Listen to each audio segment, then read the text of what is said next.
আমি বিরিয়ানিটা খেতে চাই, এখানে কাচ্চি বিরিয়ানি, ইলিশের বিরিয়ানি। আমি রিসেন্টলি শুনেছি চিকেন ইলিশ পোলাও, তারপরে হচ্ছে চিকেন ঘি রোস্ট নাকি এখানে সবাই খুব খায়। আমরা যেমন ওখানে খুব ওই মুরগির তেলঝালে ঝোল খাই, তেমন এখানে সবাই খুব সুন্দর আর কি ইলিশ পোলাও কালকে খাবো। তো অনেক খাবার আছে যে, আর তার উপর আমি এখানে অনেক দিনের জন্য আসবো, খাবার দাবার কম খেয়েই আসবো যাতে এখানে অনেকদিন অনেক বেশি খাবার খেতে পারি। ফুচকা এখানে কি ভালো, তাহলে আমি অ্যাটলিস্ট যাওয়ার আগে একবার খেয়ে যাবো, কারণ আমি ফুচকা খেতে খুব ভালোবাসি।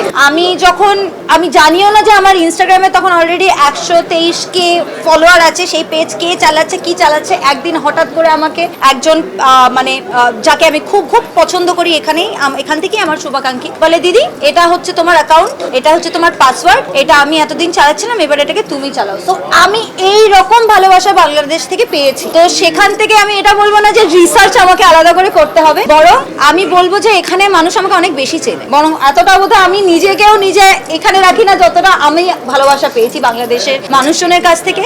আর আমার যারা শুভাকাঙ্ক্ষী আছে এখানে, তারা প্রচন্ড এক্সাইটেড যে আমি এখানে এসেছি। আলাদা করে আমার কিছু করার নেই।